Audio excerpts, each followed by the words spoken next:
What's the topic tonight, man? Oh man, we were just talking a little bit about. I mean, we're gonna be talking about tomorrow, like what's gonna be going on then. Wanted to talk to you more about what's going on at Mountain House, what's happening there. The two guys you got on the team now, Yep. or for the All-Star game. It's like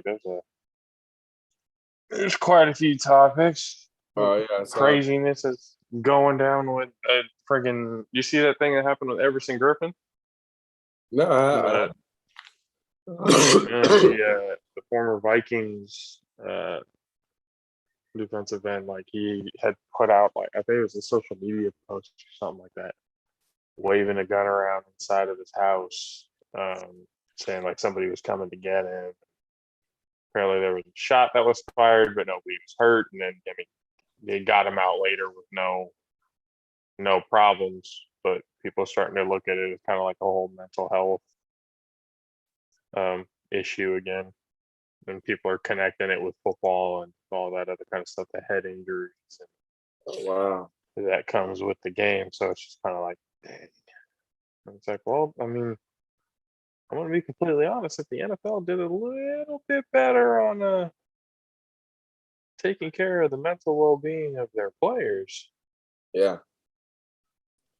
as they're playing the game, like, I mean, that's going to keep happening until they crack down on it. I mean, I agree. I agree. It's real, and like that mental health piece, it's like a real thing. Like I agree. My degree was behavioral science, so that's right up my alley. But it's a real thing. This talked about a lot, and it's still not talked about enough. To be frank. That's the crazy thing. It's like I feel like it's something that is kind of talked about a lot, but the reason why it's talked about a lot is because there's not a lot really being done. Yeah. It's like, let's bring awareness. Well, everybody's aware. Trust me, we talk about it every year. Yeah. The same month or whatever. Everybody's aware about it. It's just what's going on to fix the problem. There's not really much that is. So it's kind of at that point are you going to keep raising awareness, or are you going to start, you know, protesting some of these companies or getting in front of them going like, hey, all this money that you're getting raising for awareness, where is that going towards the actual thing that we're raising awareness for? Yeah. So it's kind of like, and that's the piece I hope that we're figuring out at this point. It's one thing there's a lot of talk before action. A lot of times there's a lot of talk before action. So, and a lot of the action stuff happens later. sometimes it's way later, Yeah. a little too far later.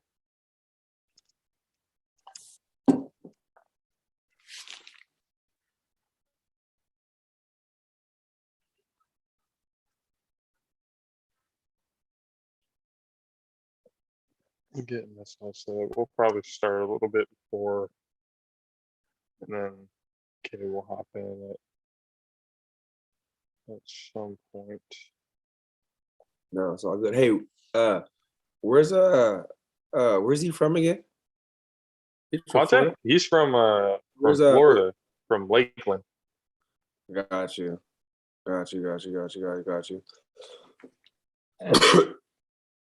Did he go? He went to Lakeland? Mm-hmm. He came out here because he got recruited to go at City. Yeah, they brought him from City. Did he play on that Lakeland team that came out here and played De La Salle? Or was that? I think that was the 2009 team that came out here and did that. I don't know. I gotta see. I remember Lakeland coming out here to play De La. Yeah, and they won. He talks about that like all the time. Like if De La Salle ever gets brought up in a conversation, he goes, "Yeah, but Lakeland beat him." This, and he always has that whole, Florida better than California athletics and all that kind of stuff. So but yeah, I think that was in 2009, and he was already here in San Jose by then. Got you. Okay. There's a quarterback out this way, actually, from Stockton that's talking about going to San Jose. From which high school? He's at McNair High School, actually. He was talking about, like, he's a JUCO kid, so he's talking about, like, the different JUCOs that were reaching out to him and stuff like that. And he has some local ones, but I think the kid just wants to see something new.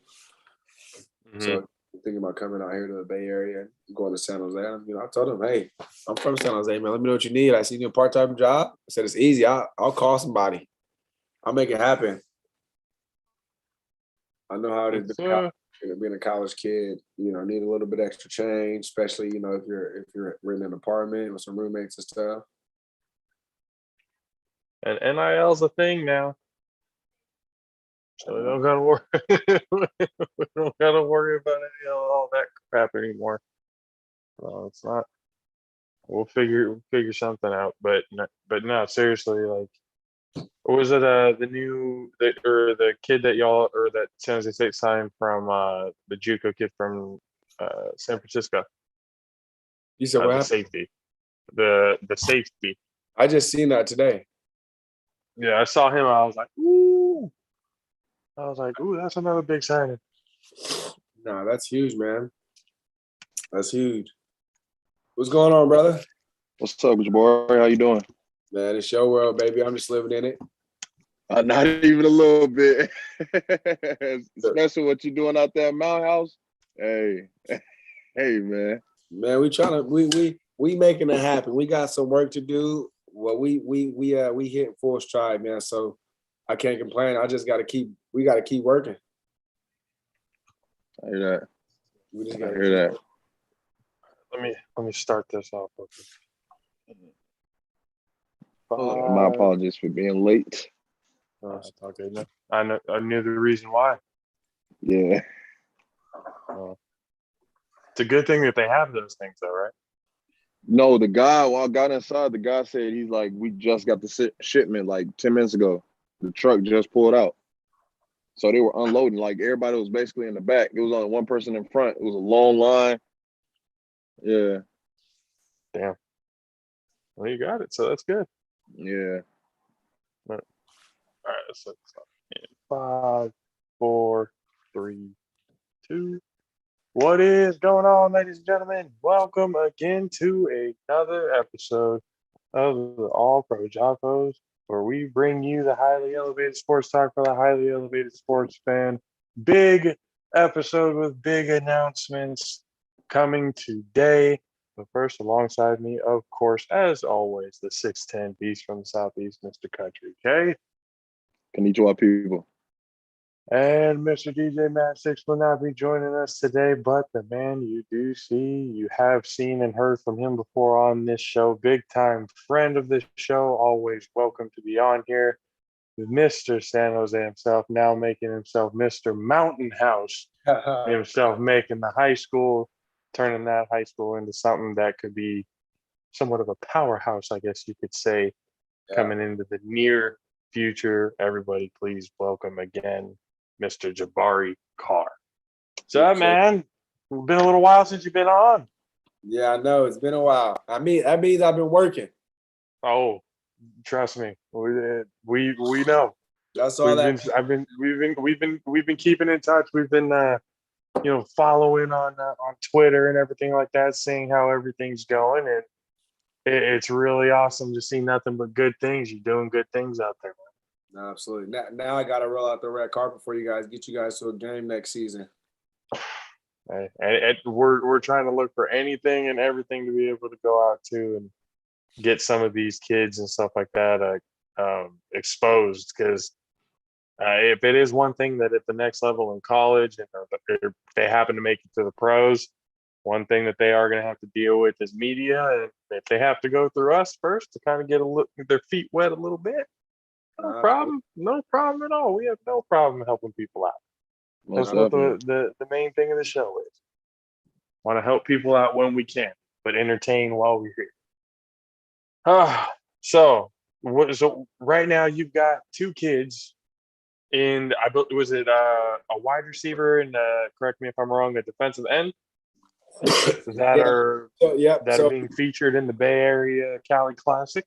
Yeah, so you mean, you guys know a little bit. Gunner Sports puts on the Bay Area Cali Classic, 6th annual, and a few years ago I fell in love with the game. Honestly, I didn't know about it, and a few years ago they were looking for some guys, and I was a JV head still, and we didn't have a varsity head coach yet, and I'm like, man, some of these seniors, they had a crappy season, dude. Coach got let go or whatnot, or coach resigned. And we were able to get two kids in that year, and I met the owner, Leslie Jackson, and we just kind of kept in touch. And it's funny.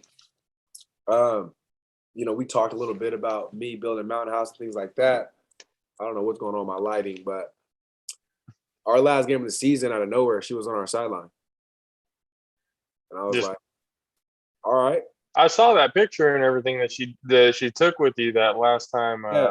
So that game that she was there. So she got credentials through the school, and I didn't know she was going to be there. And I told her early on that we had some kids. Did had no idea she was going to be there. And then she was impressed.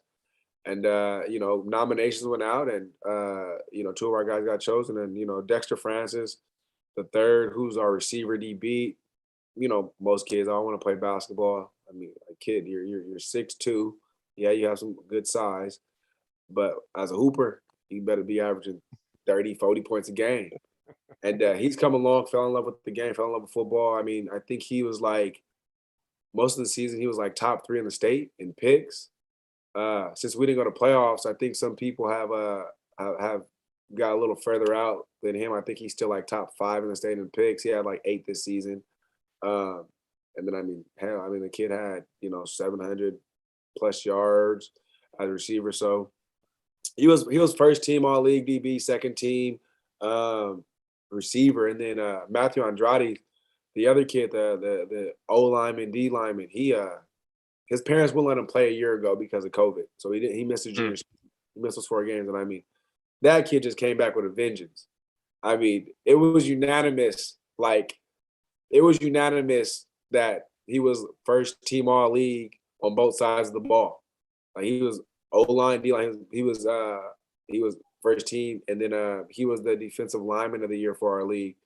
For his awards was like there was no question. Everybody was like, yeah, that guy 54 from Mountain House. Yeah, I vote him. That doesn't. So you have these kids in relatively new school that was made around little after 2010, was it? 2014. 2014. So still super, super new school. Yeah. And you have these kids already that are doing big things. It's going to do nothing but grow the program, I would think. Yeah. Just being able to see and showcase, and then these kids going to the Bay Area Classic, it was going to showcase them even more. Hopefully, these kids, have they gotten any? Do you know if they've gotten any offers anywhere else? Or Matthew Andrade. Well, actually, both of them have like some D3s that are like, yeah, we want them for sure. If they don't end up getting scholarship offers, like we want them for sure. If you can go play football, go play football, no matter what level it is, right? JUCO's the next level. You guys know that, right? JUCO all the way up to Division I, next level, right? Yeah. So for them, like now they're starting to get some love and some recognition, right? They don't play at a powerhouse school, not yet, but their film speaks for itself. And I think that the Cali Classic is just going to enhance them, right? The Cali Classic is pretty unique because they have the game in January, which a lot of high school kids can still play in it, right? Before, and that was their whole theme, right? The Cali Classic says like, we want a game in January because we know it's right next to signing period. So some of these kids who don't have offers, like let's get them in an all-star setting. And they've done a great job. Like there's been kids that with no offers that have gotten offers after this game. So it's going to be big. It's going to be big for our kids. I think they're going to be ready. They play different sports, so they'll be in shape. It's just getting with the staff that coaches that's coaching the game this year, and then they just got to go out and make play. And you know how All-Star games are. Oh, I It- mean, you make I- you make 2 plays, you might be MVP. yeah, there's so much rotating and everything go around. Like you'll really be lucky to get a couple of good solid series in there. Yeah, Depending on how things are going. So yeah, absolutely. I mean, when you go into an All-Star game, you ball out as much as you can because you don't know if you're going to be in the whole game or part of the game or just that series. So I really do think, and like you said, what they're doing over here with this All-Star game and helping out. And we talked to Leslie and told her the same thing that there's a lot of players in the league right now that were 3-star, 2-star, 1-star, some of them 0 stars. That are absolute soup. Devontae Adams is a 0-star. Coming out of high school, 0 stars. Devontae Adams, yeah, that guy over there in Green Bay, number 17, the one who's arguably top 5 wide receiver in the league. Yeah, he is a 0-star. So it's getting to these kids and giving them the exposure really that they deserve, because how many kids coming out of high school looking for thousands, if not millions of kids all across the country putting out film. Yeah, it's hard to get out. So any little bit of exposure that you can probably get, especially doing an all-star game like this, it's beneficial. So it's good to see that you guys already have representation in this game, and I best believe I guarantee that's going to be a repetitive thing. You'll have one at least every year, at least 1 or 2. That's the plan. That is the plan. That is the plan. We might sneak a few more in this year, so we'll see, man. But yeah, we're excited about it, man. Definitely want to even if our guys weren't in the game, to be honest, definitely support Gunner Sports and the Bay Area Cali Classic, man. I think it's amazing, and you got to be there to experience it. I mean, just location wise, they always have it. I think it's in San Leandro. The Burrow Field, right there next to the Kaiser complex. Hospital over there off the freeway.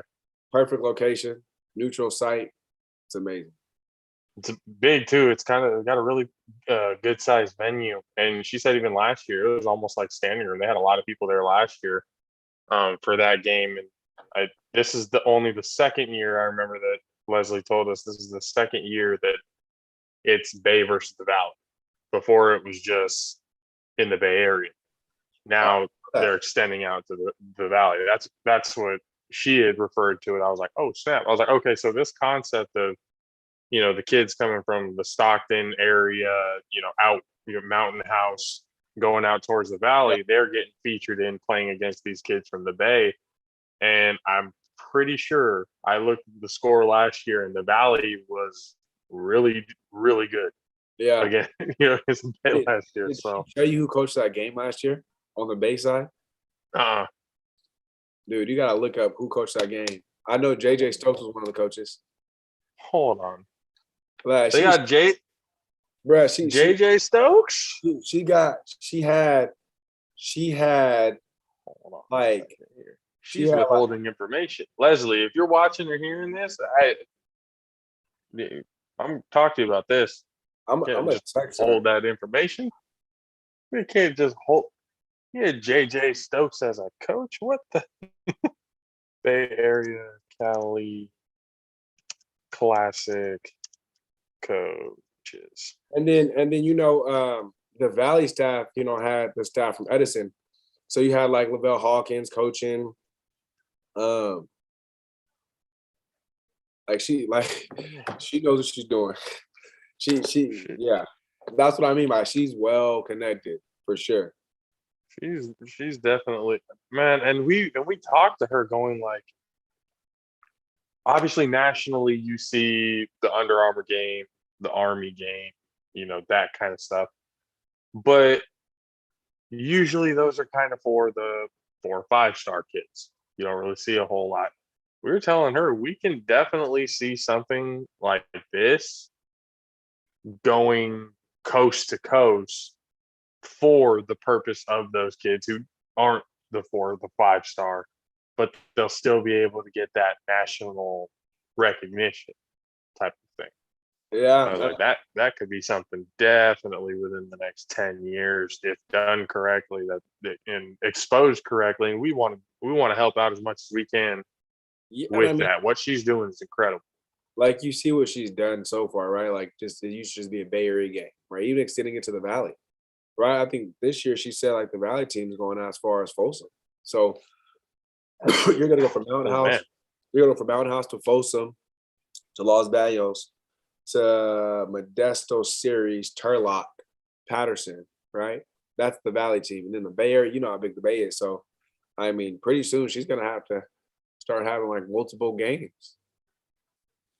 I mean, either multiple games or like I said, just that one where or yeah, you may be right. She could turn into like you'll have West Coast All Stars, then you have the East Coast All Stars. Yeah, And yeah. then bring them together she can have an after that. she can have an all-star playoff. That would be, wouldn't that be something? You can have an all-star playoff. That would be kind of like, it would be almost be like the like Little League World Series, like Pop Warner and kind of stuff like, but at the high school level, Even if being she had, showcased like that. let's say she started off with 4 teams, like the college football playoffs. She had 4 teams. You could have, let's say you did like, a Fresno All Star, right? Let's say you stay in California, you do a Fresno All Star, and then let's say you do like because you got Bay Valley. Let's say you go Fresno Valley, and then you get like another Bay Area team, like a northern like section, and then you go, Bay playing Fresno, and then you got the Valley playing the other Bay Area team that's like more like North Bay. Those Hmm. two winners of that game, plays the following week, and then you're only at 2 weeks at that point. Could be done. I mean, definitely could be done. Hey, that, and I'm all for it. All for it. Looking at the 2020 coaching staff that they had right here. Oh, let's see. They had Yeah, I don't even know where you'd Coach find it. I try to text her, but It's the I went on the Gunner Sports, their actual website. It doesn't have the 2021 showcase, I think, because of COVID, they didn't have the game. yeah, they didn't have it. So 2020, they had Coach Doug Cosby, they had Coach Yep, Booker Guyton, yep. and then let's see, coaching staff, Coach Dennis Brown, Daryl Pollard, Hmm. JJ Stokes, Yep, Dwayne Ford, Guy McIntyre, yeah, Eric Wright, Joshua Ruiz, Greg Krieger. For the Valley, there was Lavelle Hawkins, Desmond Bishop. Holy shit. Marcus Banks, Anthony Baker, Dino Wilson, John Durham, Mike Villa, Orlando Evans, Tim Brown. What? And Eric Crocker, Collis Gout. My goodness. There are names that she has on here. yeah. She has squad. My goodness gracious. I wonder if they have the coaching already for 2022 for the one that coming up. It just has the marquee calendars, but doesn't have anything on the coaching staff. Maybe that hasn't been set up yet. But yeah, like what she's doing over there is incredible, and all because it was inspired by her son's experience, like her helping her son, get to Holy Cross. Yep. Like that, all of it started from right there, and 6-7 years later, it's already turned into this. Yeah. It's pretty wild. I mean, again, shout out to Leslie. She's doing big things over there. She's helping a lot of kids get exposed and hopefully get to the next level. I don't know how many college coaches are going to be at the All-Star game. I don't know if they can even. Is that even something that they can do? I don't know. I know they can. Anybody can get on a live stream. I mean, they have that too. So Yeah, because you got to think about it. that's very January good. college coaches it's rush hour. Like you're watching a bunch of film, trying to find like more guys out there. Like you're any loose ends you got, you're tying them up, and any low hanging fruit, you're like, hey, we got to go find them. So now Seriously. it definitely give kids, maybe a kid that finished the season okay or didn't make playoffs, but you see him in an all-star game, like, damn, this kid gained 10 pounds. You got to think about it. From November, beginning of November, if you didn't make playoffs, you got November, December, and then you got so you got 2.5 months.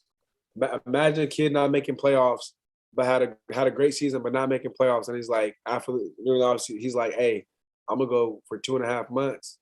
So you got to think about that's what 8, 9, 10. You got 10 weeks. You guys know lifting regimens, right? Like you can gain a bunch of weight with a 6-week program.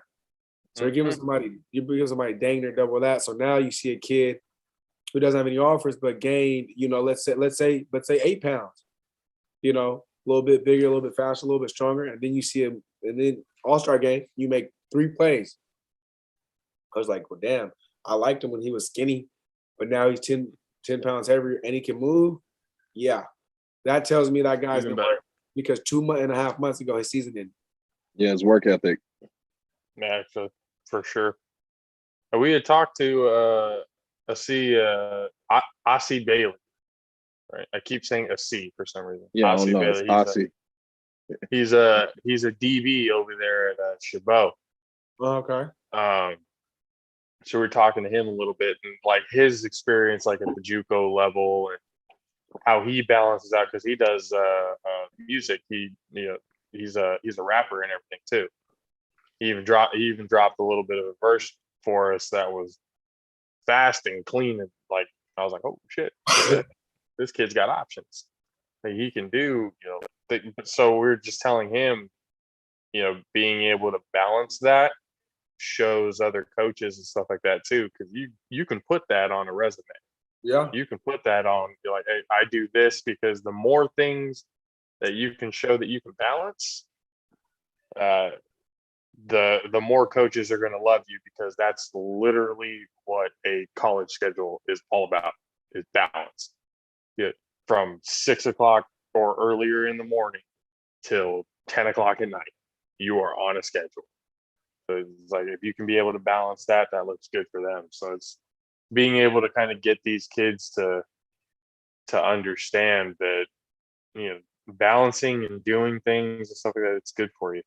But go ahead and do it. Absolutely. Especially if it's something that you like to do outside of football. People got to understand you can only play football for so long. Yeah. And the chances of you actually making the league, regardless of how good that you really are still very, very small. There's no disrespect for it. That's just the facts of it. So you got to be able to find something outside of football to be able to fall back on just in case. Yep. So he's. It's good to know that he's able to do that. He's got balance and everything. So that knowing that the kids are learning and coming up, knowing information, especially information I didn't know back in those times and stuff like that. It's good to know everyone's aware. And I mean, information is a lot more accessible.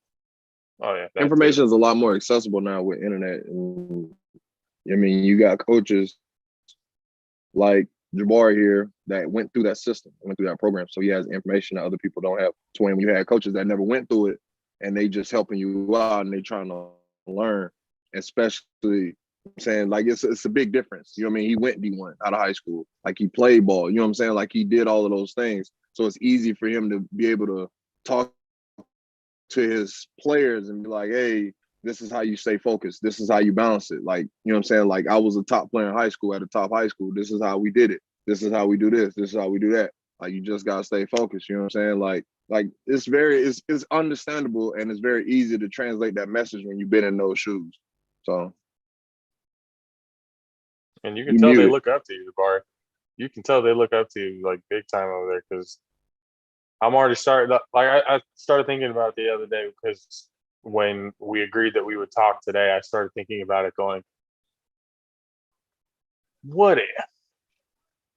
I mean, as much as you guys have accomplished already, Mountain House just all of a sudden it's Oak Grove level, it's Valley Christian level, St. Francis level. Like Yeah. you're really talking powerhouse style, football where kids actually want to go, want to be to get to the next level. How do you, as I'm assuming, correct me if I'm wrong, this is your first high school head coaching job at varsity level. Yeah. Yeah. First head coaching job, and you're already okay. So far that you have been there, what has it been like building the culture?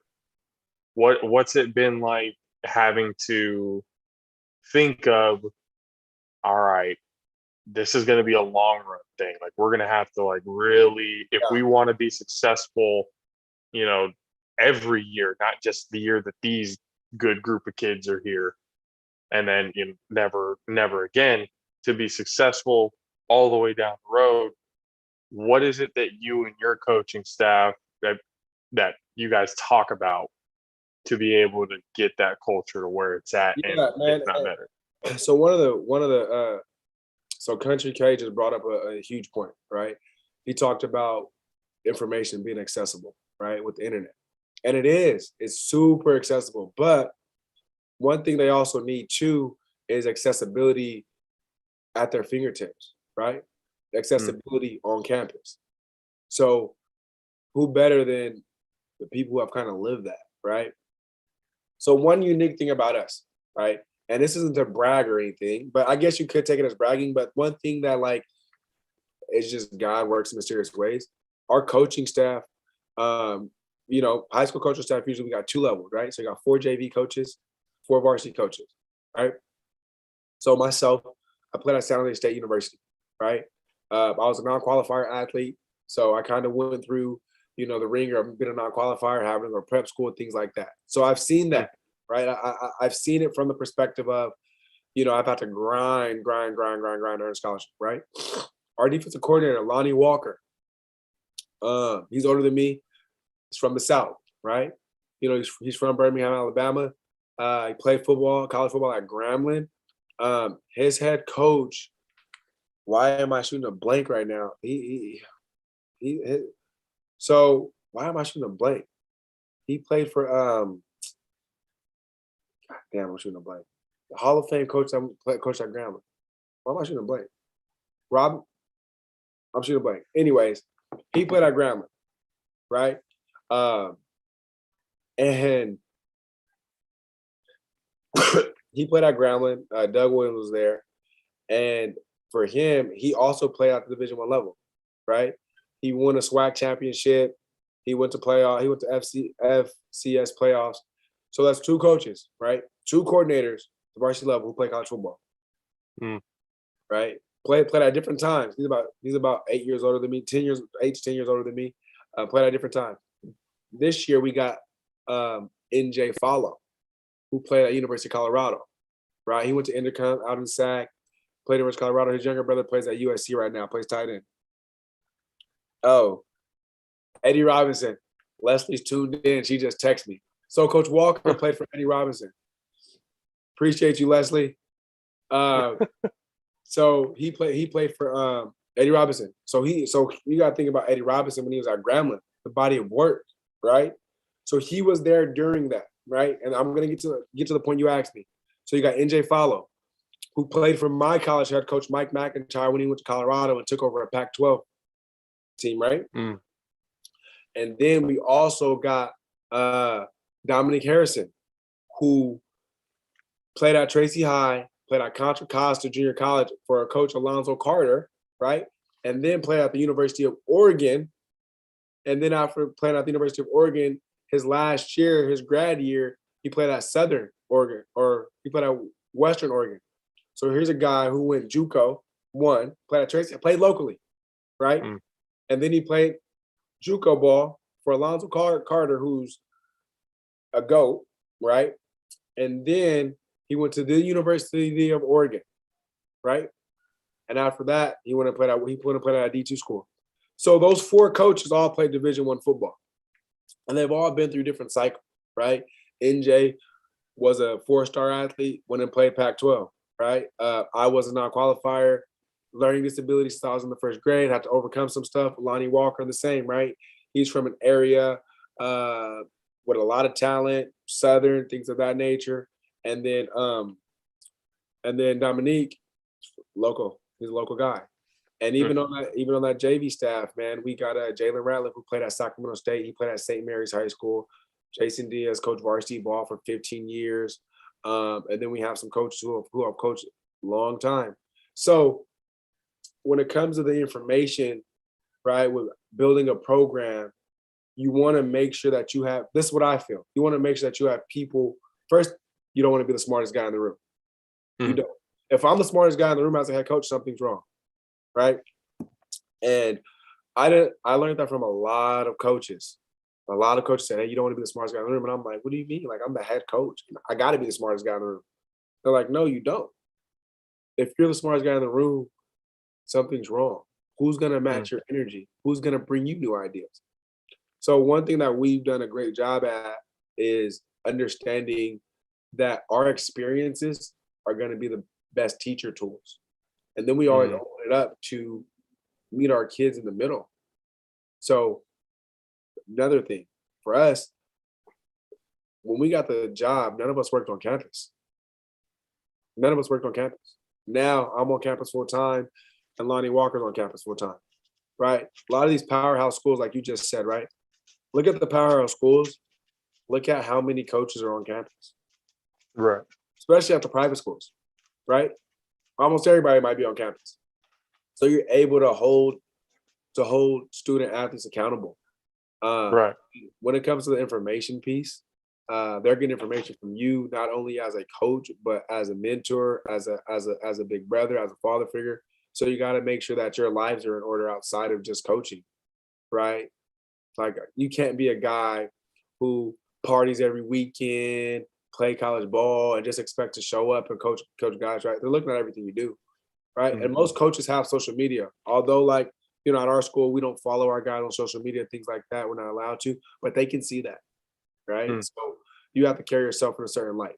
And then on top of that, I think one of the bigger things is like you talked about earlier, exposure, right? We got to get our kids into all-star games. We got to at least nominate them, right? We got to fight for our kids. We got to go and show up to San Jose State, right? Like it'd be foolish if you know I went to college an hour away and we never go to a game. Every year we go to San Jose State, and that's gonna always happen. No disrespect to any of the other local schools because we go to those schools too. There was I just went on a visit with a kid actually. They flew out, I drove out, and we saw Dixie State. And so we've been to different schools, but we got to be able to, the kids, honestly, it's a lot of work, at the high school level. They need to like, coach cares, right? Coach is going to show up every year, man. San Jose State. It's you guys say it, call me Mr. San Jose. I've been there, played there, love the city. Every year, we will take our team to a San Jose State game and do a campus tour. Exposure. They need to be exposed to it early. And we take varsity and JV. We don't just take varsity. We take varsity and JV, right? Because those freshmen need to have that experience so they understand the standard. A lot of kids these days don't understand the standard, what it takes to be there, but they got to see it before they can understand that standard. Right. And I know I'm kind of getting off, but I think the biggest thing, honestly, is using your experiences and not, being okay with not being the smartest guy in the room, but collectively, we got to be the smartest staff in the area. And that's what we got to pride ourselves on. So, yeah, I mean, it's been a journey and it's still going. I mean, it's funny because we're still in our toddler stage of building our program. Yeah. I mean, the school's been, again, since 2014. Yeah, it's gonna take some time. Yeah, it's not every day that you literally school pops up and hey, we're all of a sudden just really good at football. yeah. It takes building the community. It takes building the kids around you. Like you said, with the freshman, sophomore kids, it obviously getting to them is very important because we even spoke this to Leslie because everything that you do at the next level you're getting looked at as a freshman. Hell, even sometimes before that, depending on how good you are in their eyes or whatever, they can be looking at you since the 7th, 8th grade, depending on how you're really looking. So from freshman to sophomore year, just because you're not on varsity or yet, you know, you're still getting looked at. There's still some exposure that you can be getting and still being able to realize, okay, especially when it comes to grades, because everything's accumulation. Yeah. From freshman all the way to your senior year. So just the fact that you guys are getting to them, and it's not, oh, we're just going to take varsity just so they know. It's like, no, every single one of you needs to understand what the opportunity or what the goal could be. So I mean, that's huge. It's huge so, when it's taking them to that. So we talked about Coach Carter earlier, right? One thing he always, and Coach Carter gets on my case. Like, he's the mentor, he gets on my case. And one thing he always says, look, you got your stuff in order, right? You got to make sure that you lay out a plan, right? So one thing that he did when he was at Mac, when he was at Berkeley High, is exposing those kids young, because then when that kid's a junior, if they're slacking or they're doing something they don't supposed to do, their parents can't come to you as a head coach and say, hey, well, why aren't you doing this for my kid? Why aren't you doing that for my kid? Because you've exposed them to the standard early, right? A lot of coaches always say, like, oh man, these parents. And yes, you do get parents that ask you some questions and things like that. And you're kind of like, I can't believe you're thinking this. But to be honest, if you never lay out a standard and give them any information on what it takes to get to that next level, because everybody wants little Johnny, to go and be Peyton Manning and Cam Newton and things like that. You have to give them the information, right? And if you're choosing to be a college, if you're choosing to be a high school coach, part of your job, I feel like, is giving them that information, right? And if you're not going to give that information, and you're just going to say, hey, I'm just going to coach just because it's fun, and you just want to do the X's and O's. I mean, I've been at it 3 years. I can honestly say, if that's what you're going to do, it's probably not going to work out, right? Like, because there's a lot of sacrifice that goes into it, and some of that sacrifice is giving up some more of your time to be able to expose not only the student athletes in your program, but also the parents, and not only the parents, because I have conversations with our high school counselors, with our administrators, our principals, about certain experiences that they didn't even go through. So information is important, man. Information is important. Big time. Big time. Again, it's like I wish I had more information and stuff. Again, it all comes back to the information. The more that you can give the kid, the more he or she will be prepared for. Whatever it is sport or that they're going into. The more that they know, the more that they can prepare and get themselves ready to be those elite. It's much harder getting yourself to the next level when you're getting information just before you're about to get there than when you have that information 3-4 years out going, all right, that's the goal. I know what I need to get there. I know what I need to do. Let's do it. It's much easier to prepare when you have the information with more time down the road. Always thought that was important. So again, it's huge that that's being implemented into the culture. And then again, with y'all's experience, just everything that you have collectively to be able to teach the kids and everything like that, it's nothing but beneficial out there. No, absolutely. Like, absolutely. But I gotta ask, when it comes to, because I know certain divisions, I guess certain things get switched up or whatever, but do you guys ever have opportunities? And that it happened over with us, and I'm sure it still happens now, but like the non-conference games, have you guys been talking to like bigger, do you guys try to do that where you go, hey, we want to play, the biggest, baddest, toughest dudes that we possibly can, almost like a preseason type of thing, but to just kind of see where you're at as a team. And the higher the competition, it's only going to make you better. Yeah, you may get your ass beat, But in the long run, you're going to look at the film and go, okay, I can get better from this. What can we do to get better from that? There's always a learning period for it. So have you guys been in conversations or talks with any like Absolutely. big time schools to maybe do some stuff like that? Absolutely, man. So high school preseason games, non-conference games, you usually sign a 2-year contract. One home, one away. And when I got the job, we were already in contracts. So this year I'll be able to reach out to teams and we'll be able to get 2 contracts, not for the upcoming season, but for the 2023 season, where we can schedule. And I've thought about that, right? And we've done a little bit of that, right? Like we've talked to some different teams from the area. Um, First priority is always to get somebody local, right? So between local for us is, if we can get Tracy High, Kimball, or West High, right? Or even Millennium, which is a charter school in town, right? Every year we Mhm. want to get one of those 4. That's my strategy. If we can get one of those 4 every year, it's amazing, because out of your preseason, one of them is at least staying here locally, and that builds your tradition as well, right? The reason it builds your tradition is because now it's like a football frenzy in town, right? Because we Mm. don't see them during our conference. So every year, if we can get one of them, I would love to get 2 of them a year, honestly. But every year, if we can get one of them, that would be amazing. And we've been talking to both Tracy High and Kimball, and Millennium as well.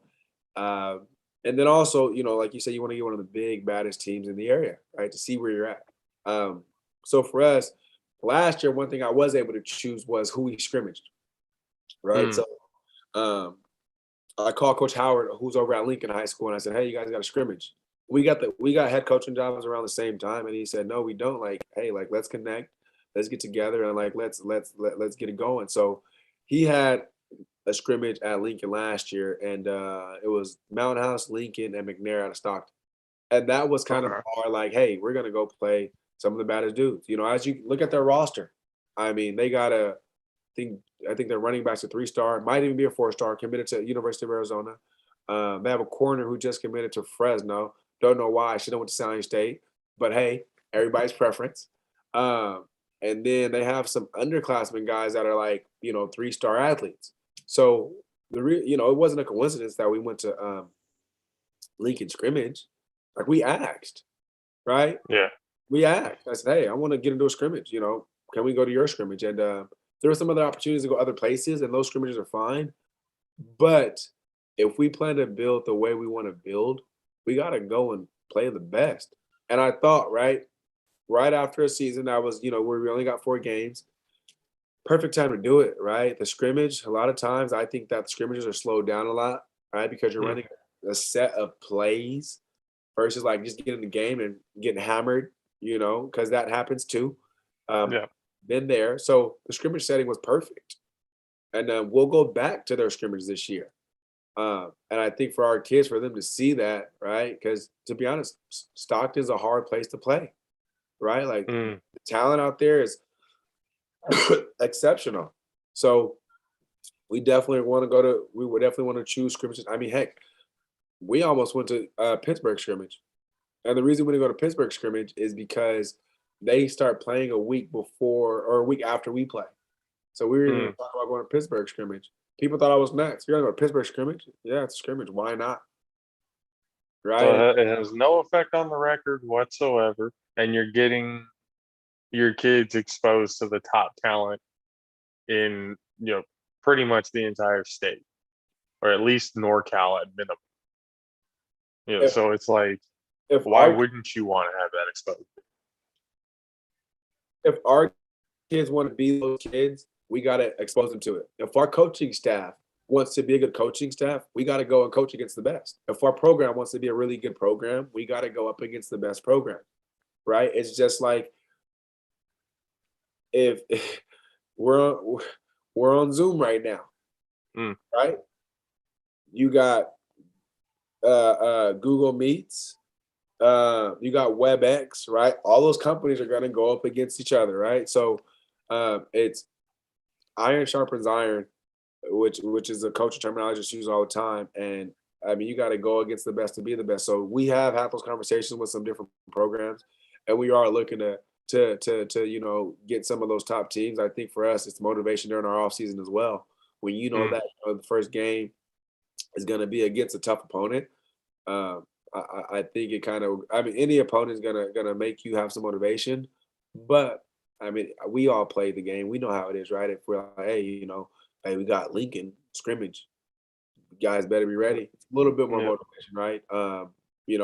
And definitely looking at some of these teams that are in playoffs and things like that, especially in our division. If we can get some of them in the preseason, because then when it comes to like rankings and stuff like that, even if they go and win their league or something like that, or even if they finish top half of their league, and it's like, well, hey, Mountain House beat them during the preseason, right? They're in the same division. So how do we let one go to playoffs that's eligible, but not the other? It So does nothing but make your squad look better. That really is what it does. I'm learning that there's a strategy to who you schedule. I know there is. So, as a young coach, now I'm kind of grasping it all. And, we've been having those conversations with some schools in the area. Well, I mean, again, man, it's been nothing but incredible to see what you've been doing in this short time. We've talked to you twice in the span since we started this thing last year in February. And since then, it was kind of like you were the JV coach, and then you turned into the head coach.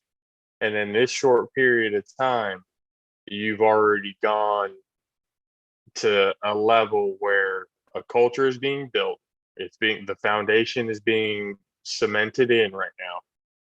And a few more years, whatever down the line, you can really start to look at this program as going to be something special in the area, which is like, damn, take pride in that, man. That's really something like a lot of coaches would love to accomplish, but don't get a chance to. Like, Yeah. really sit back, and I know you got a lot of work to do, but Yeah. just don't be afraid to sit back and go, you know what, we're building something fucking special out here.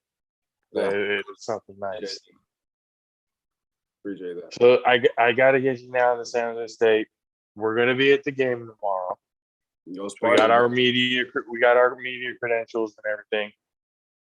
It's against Fresno State. Obviously, the battle for the Valley Trophy. Yep. Every single year, this is a big rivalry that goes down in this conference. What is something, at least that you've seen now, that we should be expecting out of this game, especially on a Thanksgiving Day? Man, I'm gonna be honest with you guys. A lot of pissed off people. Like a lot of pissed off people, man. You know how it is in rivalry games. We don't like them. It's just flat out angry, almost mob like. Just that. And the way the stands are set up right now, everyone's together. Yeah. That's So difficult. It's gonna be like one of the first times like they're right next to each other, right? Man, it's so like my cousin Isaiah Burst, he played at Modesto Christian and then he played at Fresno. Obviously, Coach Dub coached at Fresno, who coached at Sounding City as well, coached at Sounding State too. And then, Josh Harper was on our coaching staff last year. Josh Harper's my guy.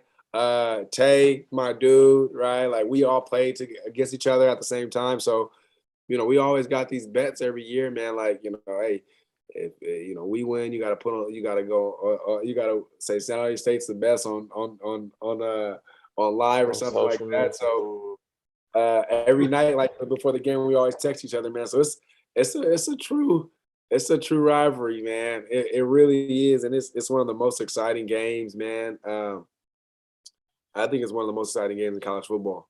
You have all your rivalries, I get it, but like that rivalry game, and I think is just it's an amazing one, and you're gonna get a really good atmosphere. It's on Thanksgiving. I don't care if you had 10 people show up for Sounding State, 10 people show up for Fresno, like you're still gonna hear some jaw jacking. It's still gonna be the game is gonna be the game. The game is gonna be the game, and it's where's the trophy at now? Well, it's in San Jose State because San Jose State went undefeated last year. Exactly. So the last time they did that, and then that nice Mountain West trophy that they got chilling. Yeah, it's gonna stay. Yeah, that Valley Trophy is staying in the hood. instead of Well, I was thinking about it going like, so this is going to be the first game that the JAFFOs, like myself and Country K, are going to be basically at a game, covering it, not just like as fans or whatever, but as, I guess, with the media credentials. So this is like the first real step into kind of seeing how the process is going to be, where we could possibly be later on in the future. If it's not just San Jose State games, maybe it's Sacramento State games. It's everywhere. Yeah. We want to see all walks of either college football, professional level, just wherever it may be. So being able to kind of dip our toes into this game of all games, like being like the rivalry, like of the Bay Area, kind of that is really the Bay Area, the Valley, Bay Area, Yeah. Cali Classic. You kind of look at it as the San Jose State Fresno State little rivalry thing going on there. But it's just to be able to kind of go into that, knowing that it's being broadcast on FS1, so it's getting national coverage, and being able to kind of see at both ends of the field, both on the field and in the press box. This type of game, rivalry games, I'm sure those are the best types of experiences to have. And I don't think, if I can recall, I've been to a lot of San Jose State Hawaii games. I try to make as many of those as I can. I don't think I've ever been to a San Jose State Fresno State game, if I'm being honest. It's I think I might be missing out on one of the better.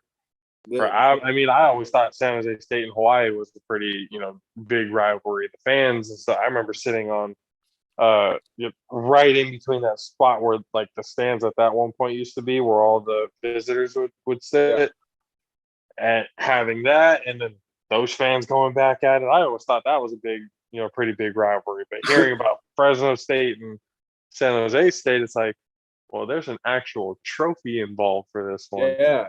Like, when I say there's gonna be some pissed off people. Like, one, I want to say this: Justin Allegri, who's over broadcasting, and then Lawrence Fan are gonna take care of you guys. They're phenomenal people. They've been there for years. They love the program. They're gonna take care of you for sure. So, yeah, man, they're gonna roll out the red carpets for you. They're gonna, ask questions, things like that, get business cards. But when I say you're gonna see some pissed off people, 2013, my junior year, was on the same weekend, right? Obviously, we played the game on Thanksgiving, but that's when they had, it was Derek Carr's senior year. Devontae was still there. They had dudes, right? We had dudes. Right. We had David Fales, Noel Grigsby. We had dudes. Everybody had dudes, but Fresno was such. They were gonna go to the Fiesta Bowl if they would have won, right? And I'll never forget. I'll just tell you a memory. I'll never forget, right? We were already prepping to play the game, things like that. Our year was shaky, it was so. But it was senior night. They were getting ready to call out our seniors.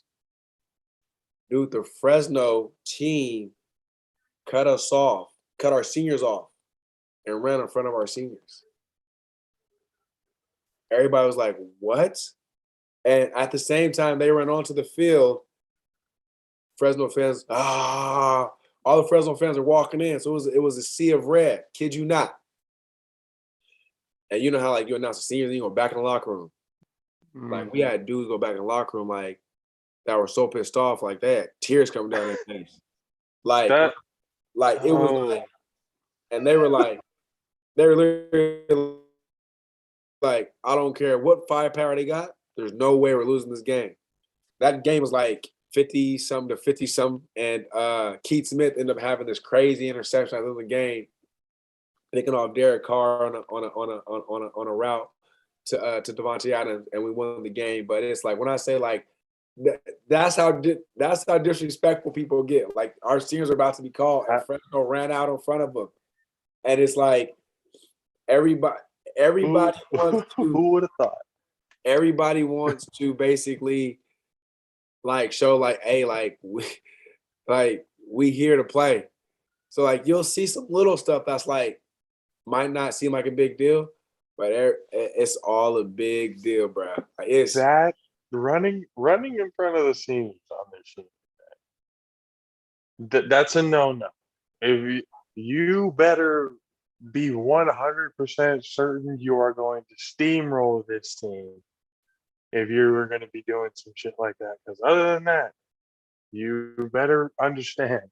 And okay, you might think this is funny, especially coming from me being such a hater of the Raiders. Hey, Derek Carr throwing that interception to lose the game, that's foreshadowing his pro career, huh? I'm gonna be all the way honest with you. I was just thinking that same shit. Hey, I'm gonna be honest. And you know, I got a little bit of love for the Raiders, and I think they're called solid.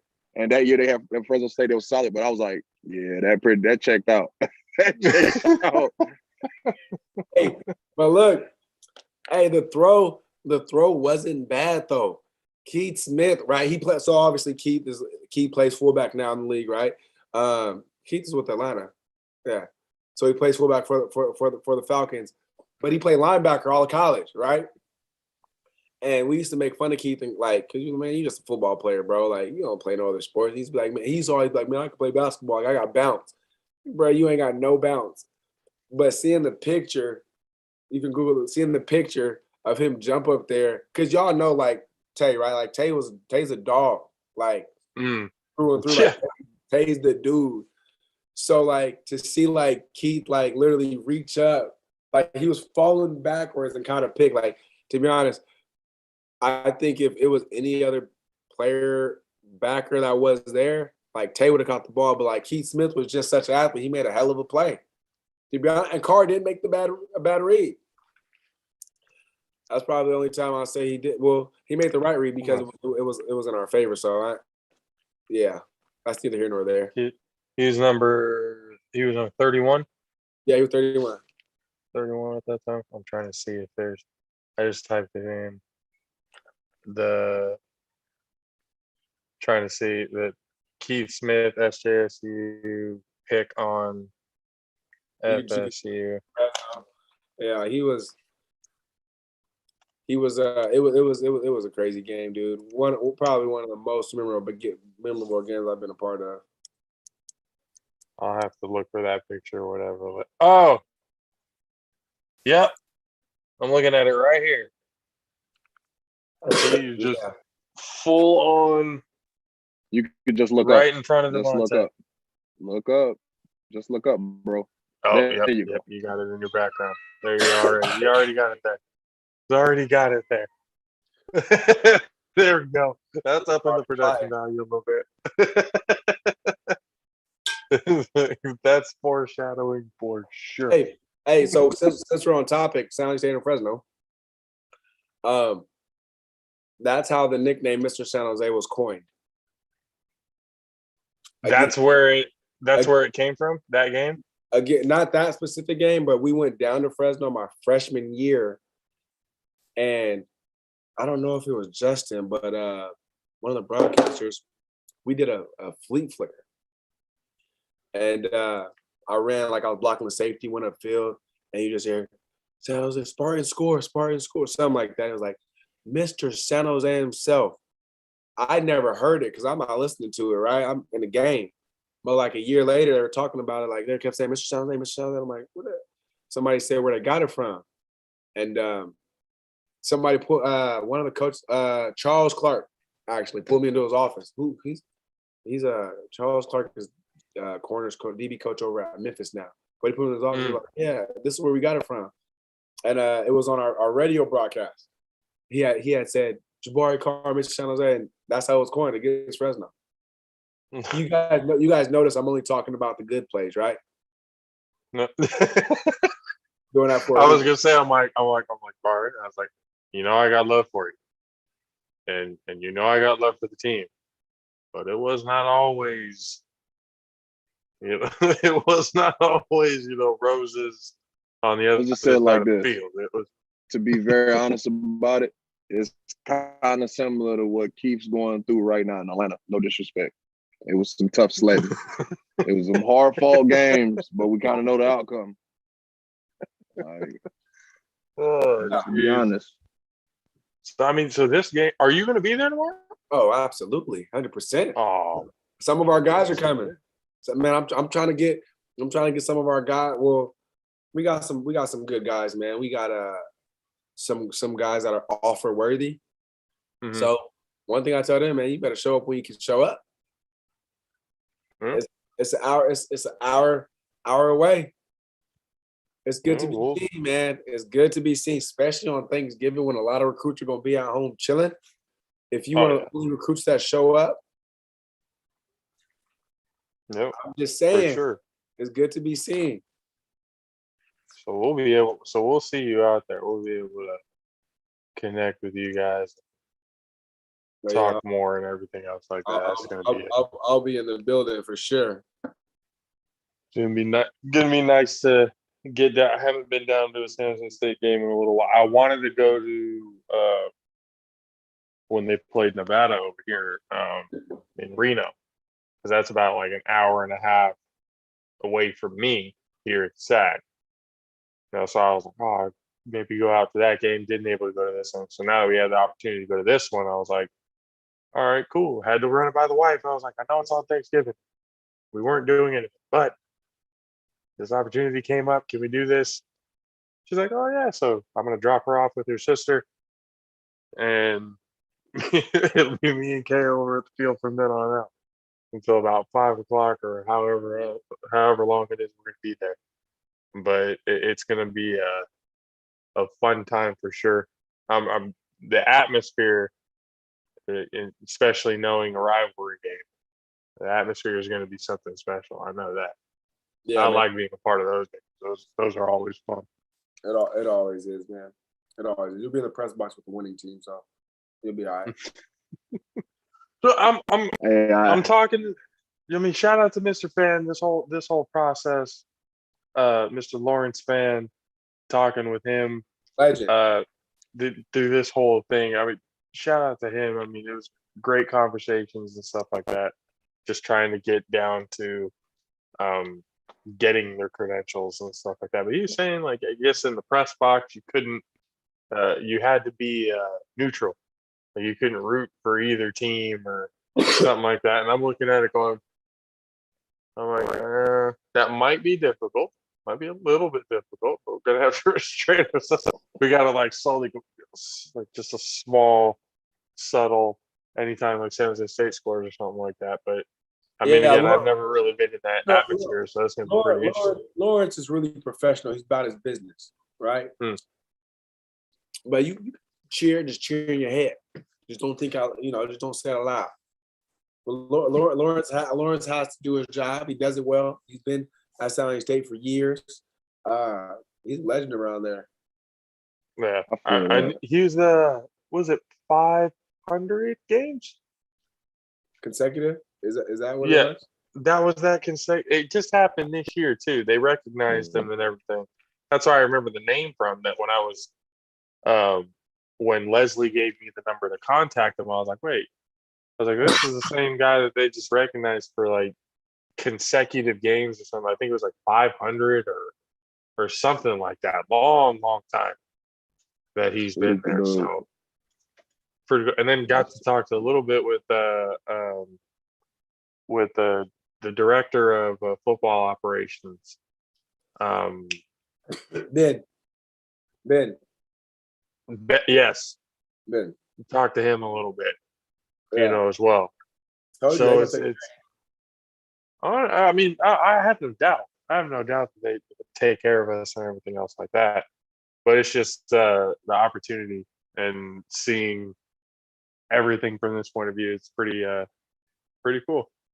Yeah, pretty gonna be a fun Thanksgiving. From a day that was gonna be just chilling it here at home to covering the game and being out there back in the stadium at San Jose State. Yeah, much better way to spend my Thanksgiving. I feel that. I was definitely gonna go out there and get exercise and try not to get hurt on my Thanksgiving. Trying my best turkey ball. not to get hurt. Going out there running at 75%, you know, like, all right, I'm down. Slide. I'll just slide like Brady did. Like, I'm down. Hey, 75% is impressive though. Yeah. That's a lot for Turkey Bowl. 75. 75% is impressive. I mean, I gotta still show my speed. Hey, I mean, 75% is impressive. I ain't gonna lie. Yeah. I ain't gonna lie. But my thing is I rarely get the chance to run because I try to convince them. I'm like, hey, let me play quarterback. Let me get a quarterback. Like, I ain't trying to go out here and try to be, you know what I'm saying? I'm not trying to be Megatron to nobody. I know I'm the tallest person out here, but let me be quarterback. I'm gonna show y'all somebody something. gonna fuck around and try and go for your knees. Yeah. We already know that. And those Yeah, that's why I chop a quarterback. those hey, talk about a competitive nature and rivalries. Those turkey bowls get competitive. Those turkey Remember bowls, what happened 5 years ago? Bow. those Damn. turkey bowls get competitive. Yeah. All types of stuff happen. Those turkey bowls can get dangerous. Yeah. That's almost like playing Blitz the League sometimes. Yeah. Bro. It's ridiculous out there. Those Bro, people that's can why be I'm telling you, relentless, taking quarterback- it way too seriously. Quarterback when I'm running all short routes. I got sticks, I got ins and outs, I got a quick hitch for you. Comeback maybe. So come back. If you throw me a wide receiver, yeah, no, I'm telling you, I don't give a defender a chance to either gather themselves to even try to hit me like that. It's gonna be a quick like grab me like this, like we're running together. You know what I mean? Like you're not gonna load up to hit me, especially like on a comeback. Like bro, they gathering their feet, turning back around, and I gotta generate speed. Nah, they gonna hit me. I'm good. Especially at a turkey bowl, I'm cool. Yeah. How many kids you got going to the game tomorrow? Just let you know. So I think that tomorrow we only have a few. There's one guy in particular that San Jose State wants to keep seeing. He's a 2023 guy, actually. He's a junior. I guess I'll speak of existence. I think that San Jose State is going to be his first offer at some point here in the near future. So I know that he's been in communication with them. And I think that they want him to go. I'm going with the family. I think my wife and my kids are going to go, and then I'll show up early though, just to see how many of our guys go. But I think there was like 3 of them that wanted to come, and those are the guys that are like being recruited. So we got 2023 guys I think that are coming, and then one of our 2022 guys who's getting some love. So you'll see a few of our kids, man. Wish more of them were coming, but obviously at this point, like a lot of them are going out of town and stuff like that. Right.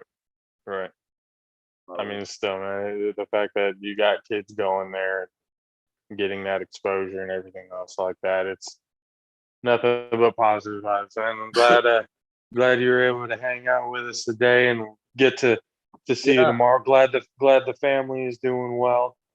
Do I understand it?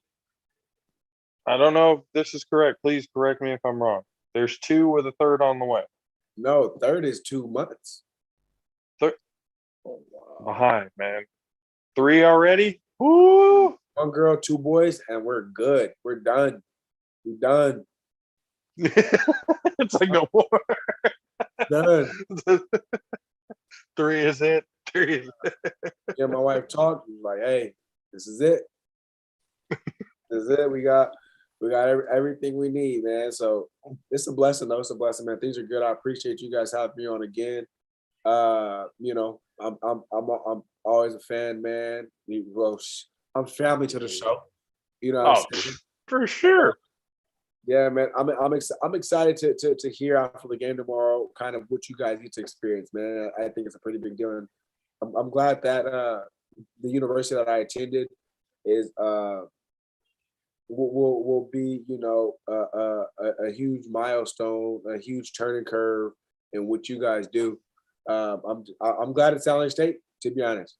And I'm glad that I'm glad that you guys connected the correct way, right? Connected with some different people, and I'm glad Leslie connected you, man, because I think that shows a lot. So glad you guys can be a part of it, man. And like I said, they're good people. They're gonna take care of you, and I mean, honestly, keep in touch. keep in touch. Oh yeah, for Yeah. sure. I mean, Definitely. again, family to the show, the doors are always open. Anytime we get a chance to talk to you is always a good time, and always good information. It's always good to catch up and see how what you're building over there at Mountain House is coming to fruition. It's again nothing but great things and positive vibes out there, man. We appreciate you being on here. Absolutely. Give you guys my word. Once our schedule for next year comes out, definitely want to get you guys to a game, to a home game. We'll make sure we roll it out for you guys. Just like San State, we give you guys press box access and then give you guys field access as well. But we try to mimic a college program and a professional program. So I think it would definitely be something for you guys to see. Hang out with you guys a little bit before the game, and we definitely got to get you guys out. Oh yeah, absolutely. It'd Definitely. be great to get out there and be able to witness that. I mean, nice. Appreciate that, man. No, absolutely. Thank you. And about All right. we're gonna go schedule Lakeland. Hold on, excuse me.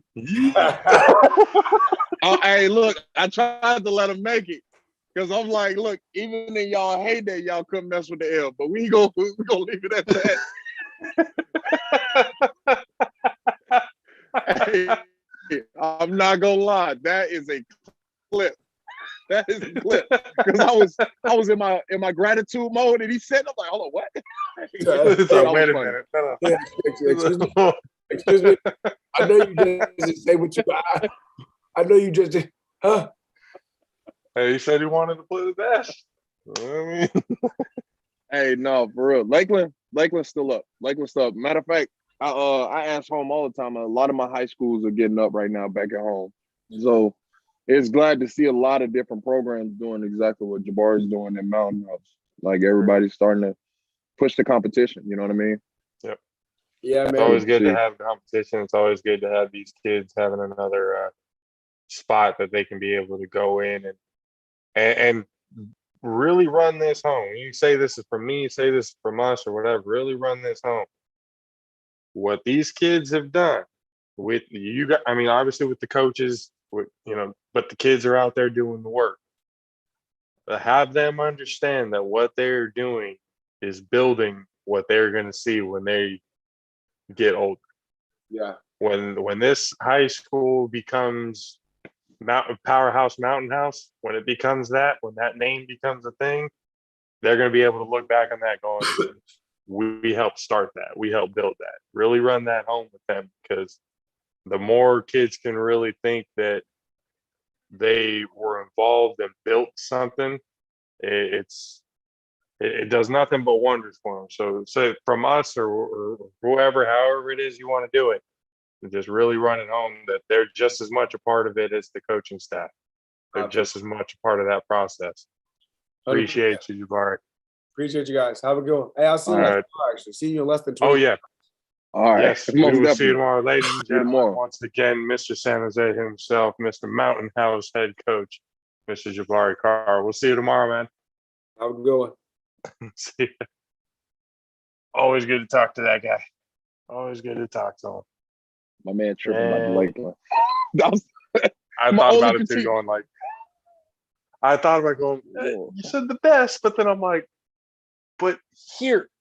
It's like, No, I don't know if no. you want.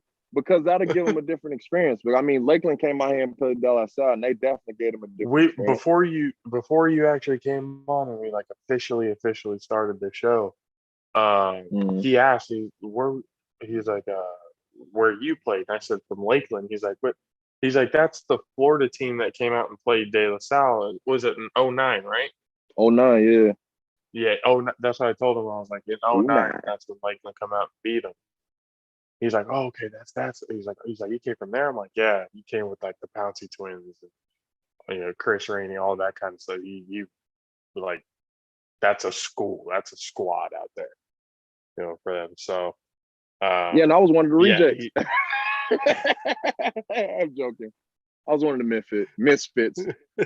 Different category. Every team has a misfit. Every team's got misfits. Yeah, I mean, I had that label for a long time. I was a misfit for a long time. I feel like, honestly, I always thought about this whole time. when I was saying the stuff I was saying about Jabari having the best situation, I think it's two different people, different types of people. This is just my opinion. I don't think this is what it is. It's not statistically correct. I think it's two different type of people that can be the perfect coaches. People that have gone through the system like Jabari, and people that have failed trying to get into the system. You get what I'm saying? Because they know the system, but it's like they failed. They understood where they went wrong, especially if they're able to be analytical and realize where they messed up. Yeah. I feel like those are the two people that makes the best coaches. You know what I mean? Because they both done it. It's just one was successful, the other one failed, and they understand where their failures are. I don't know. Yeah. I do think I could be a good coach at one point. You're already doing it now. But, Well, training isn't really coaching. It is though. Training is. It is. I guess. But ladies and gentlemen, you guys already know that conversation with Jabari Carr and this episode obviously sponsored by Raise Energy, reppsports.com, rep sports to get your Raise Energy today and use the promo code Alpha Raise to get 15% off. The berries and cream limited edition flavor is almost done and over with, so you need to get on that soon. The mystery flavor is almost done and over with, but we're actually probably going to find out if you're willing to wait or if you want that cool mystery can to kind of go with the collection of the limited edition flavors that have been out. Then go ahead and wait till Friday to find out what that mystery flavor actually is. But again, reppsports.com, reppsports.com, Alpha Raise promo code 15% off your order. And thank you again, Raise Energy, for sponsoring the show from the very beginning. Demand more. Join the Raise Rebellion. Thank you, Raise Energy. So, yeah. So again, we talked about it with Jabari. We got, we've got credentials. Everybody, we've got credentials. Being able to kind of be in this position is definitely something that we've all talked about doing on this show. Unfortunately, Matt Sticks wouldn't be able to join us for it for tomorrow. It's Thanksgiving, obviously, and it is very last minute. This is something that kind of came into fruition and was started to get talked about on Saturday. And the whole process of getting their credentials didn't start until Monday.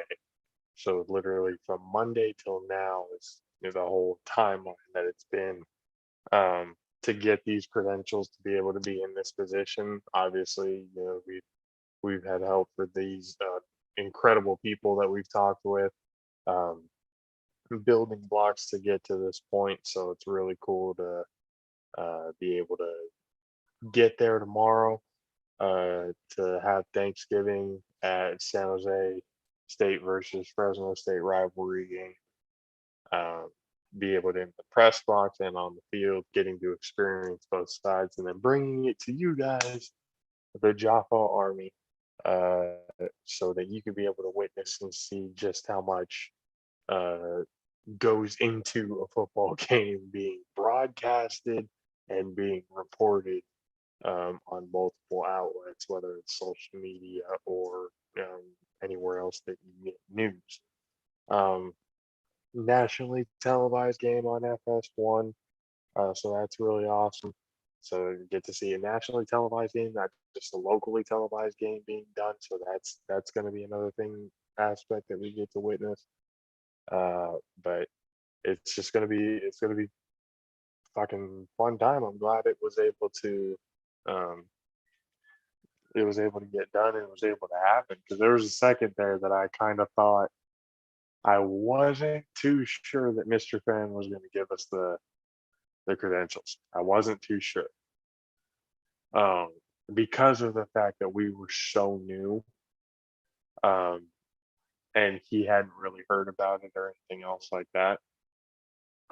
So there was a moment there where I thought that we weren't going to be able to get it, but then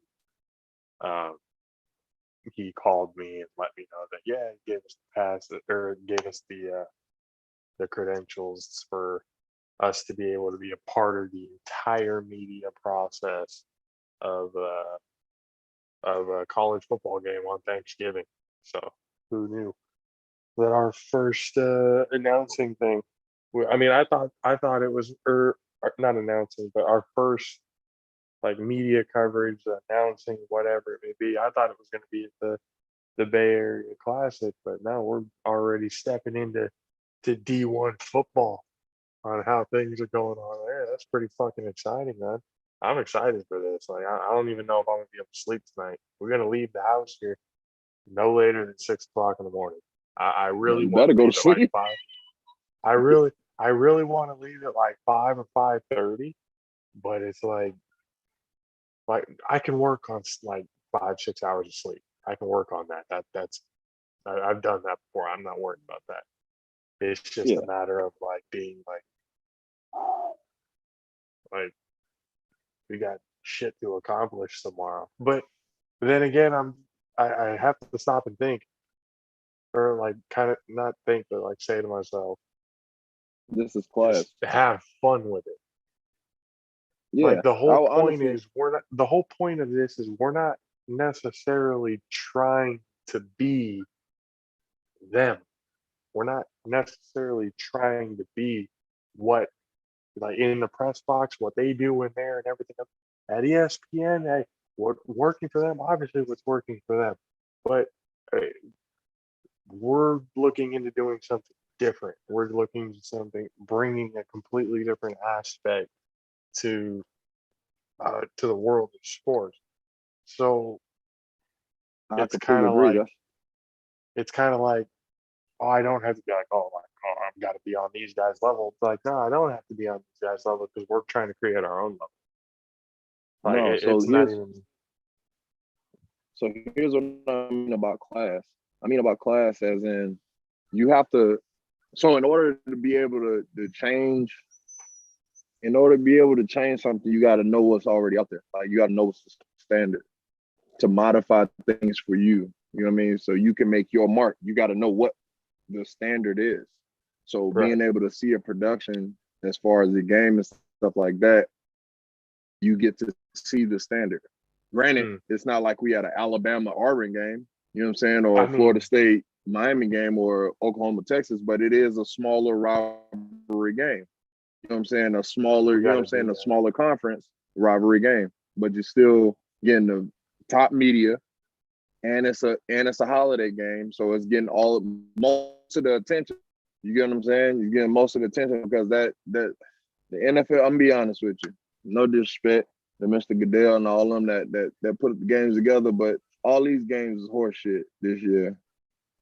Horse shit. I don't want to see none of them. Scheduled this is fucking everybody over. Yeah, bro, the Bears playing, the Saints playing, Detroit Lions playing, the Raiders playing. Like, bro. I can accept Detroit because they play every year on Thanksgiving. I don't mind that. Right. The Cowboys too, and the Washington football team. I almost call them their old name. And usually those teams. No, I don't remember seeing Green Bay playing.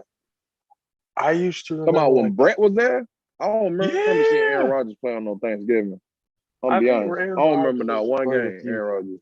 And it's been against I know Detroit is like every year that's a Thanksgiving game right there. No. But it's like I could have sworn Green Bay was another team that does.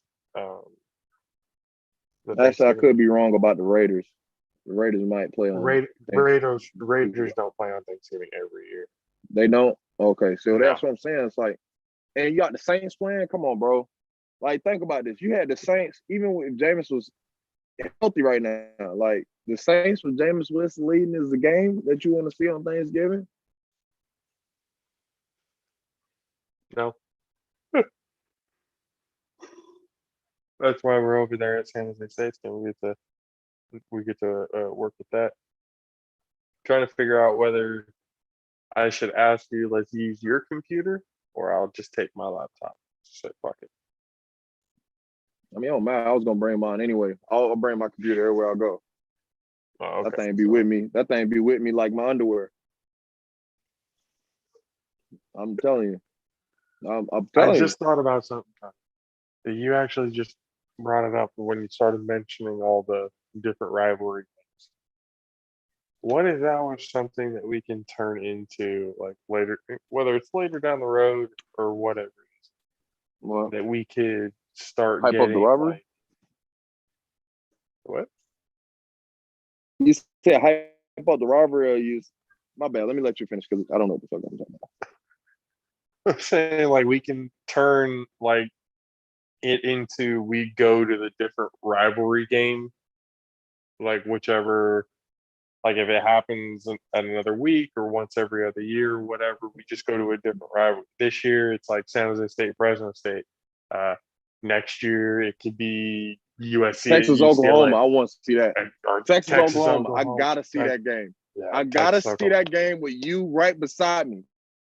You have to be beside me either to the left or to the right. I need you directly beside me because I want to see the joy and then the life leave your body soon after. Like, I need to see the whole process because I know how I get. Like this year, Florida State Miami played, and it went right past my mind. So when I got all of the texts like, "You good, bro? You good, bro? You good, bro?" I'm like, "You good, bro?" Like, what they talking about? I'm like, what's today? Saturday? Sorry, why? What No, have the you Bucks heard? ain't. No, I didn't respond. Like, I kept getting too. I got so many where I was like, all right, something happened. You know what I mean? And then I start going through my sports teams. I'm like, the only person I probably could play is Miami. I went right soon as I started going to it. My boy Joe texted me the score. I mean the box sheet. I hit his text before I hit ESPN. I threw my phone in the bed and walked out the house.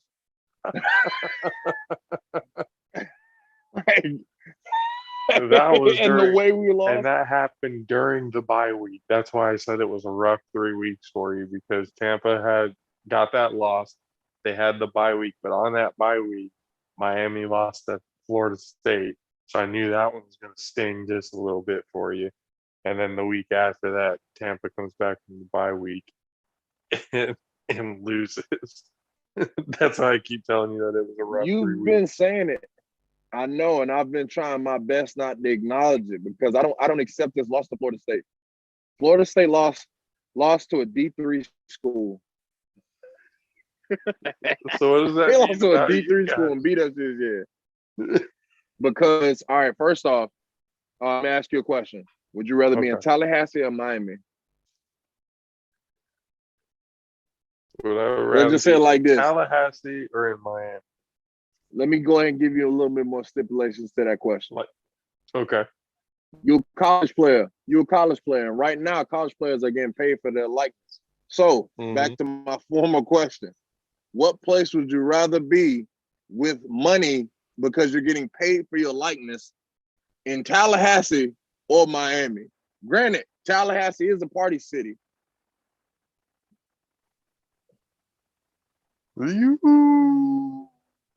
So, I mean, I feel like that's explaining why we're, you know what I mean? We're having a rough year this year.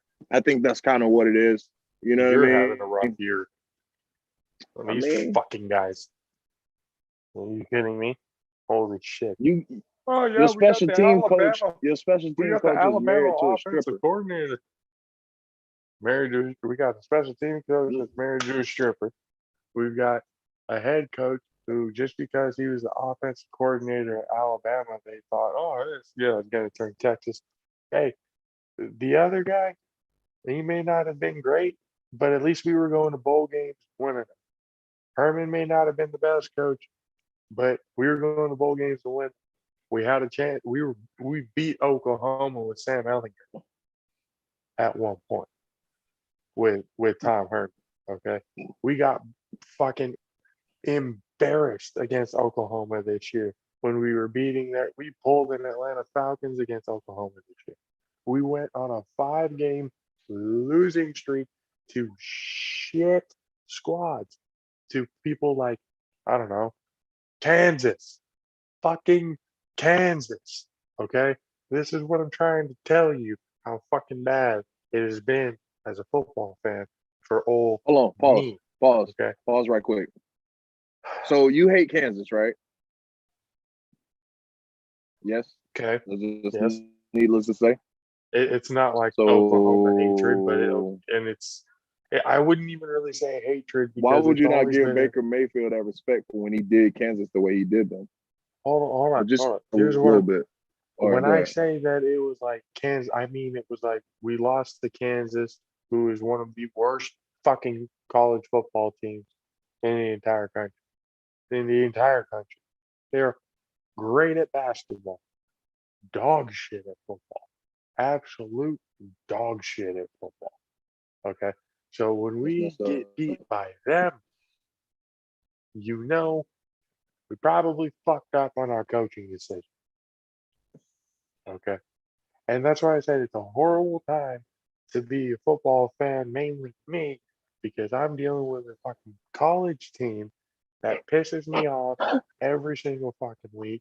And then the very next day on Sundays, I got to deal with the stress and headache that is the San Francisco fucking 49ers every goddamn Sunday. Okay. I got to deal with all of that and all of in Texas. And on both sides, I get laughed at by not just you, but then a fucking Cowboy fan who has nothing better to do but to laugh his ass off at me because, hey, he beat us last year and the record is better this year. I ain't got shit to say to him right now at all, at all. So it is a horrible time to be me right now as a I called sports it. fucking football fan. It's a horrible time.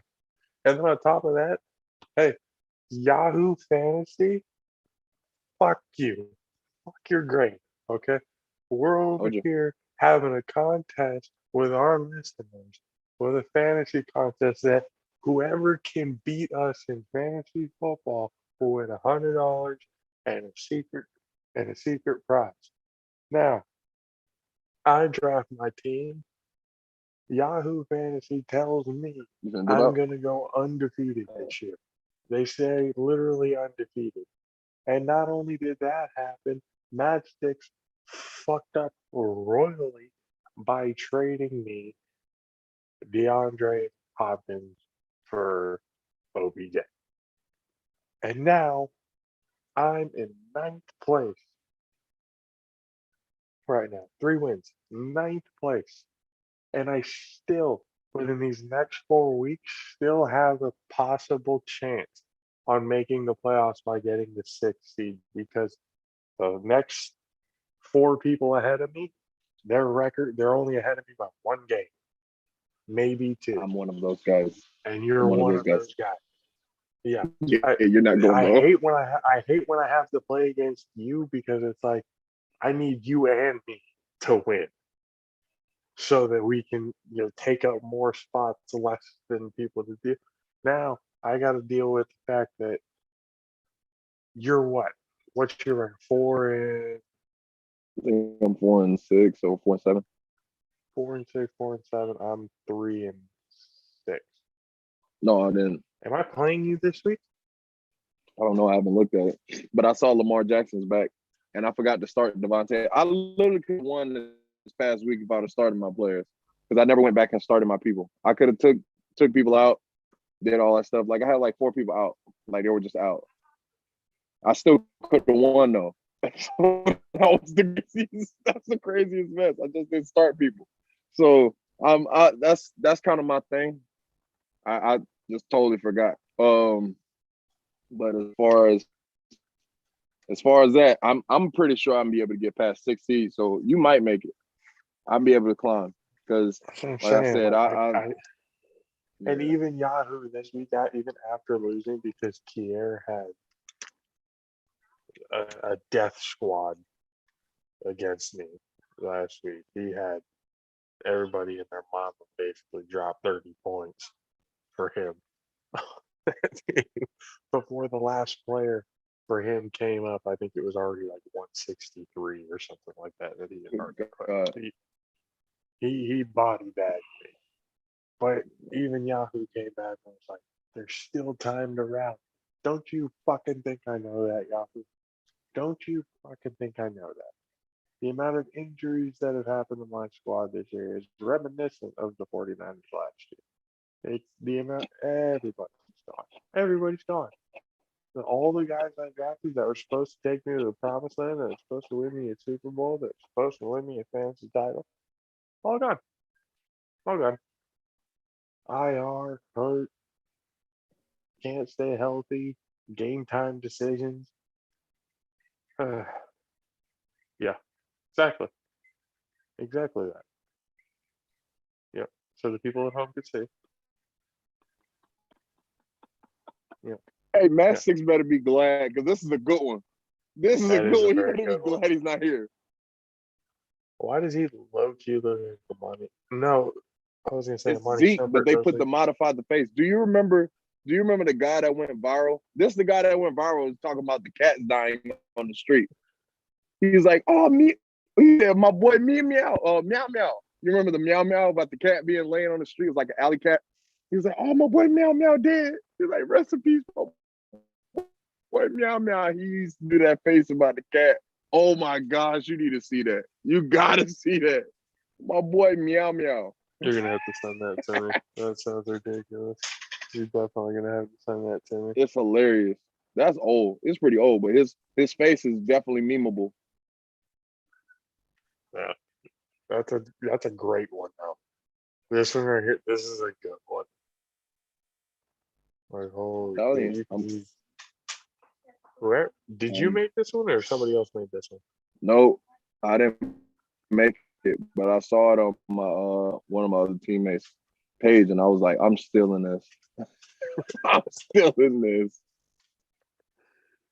Oh, but all right, ladies and gentlemen. Well, we thank you guys for hanging out with us on this Sunday and hanging out with us with the conversation with Jabari Carr, head coach of Mountain House High School. We're going to see him tomorrow. Yep, just thinking of Monty Shumpert, the first NBA player to win Dancing with the Stars. Congratulations to that guy. But yeah, thank you guys for hanging out with us with that conversation with Jabari Carr. We will be at the San Jose State and Fresno State Battle of the Valley Trophy game tomorrow. So be hanging out with us on all social media platforms, whether it's Instagram or Twitter. Look for us on and even Facebook. If you go to Tornado Rose Productions, get on that so you can stay up to date with all the action that's going on from our point of view and what's going on the field. Again, we're basically going to be giving you guys all access with us. It's a JAFFO takeover, and you guys, the JAFFO Army, are going to be a part of it. Can't wait for tomorrow to happen. We can't wait for you to hang out with us. Thanks for chilling with us today. We'll see you guys tomorrow, and then we'll see you guys for the regular podcast this coming Sunday. My host is JP for Country K. For DJ Matt Six, who couldn't be on today, won't be with us tomorrow, but he'll be chilling with us on Sunday this next time coming up. We will see you guys, all pro Jaffos. See you guys later. Deuces.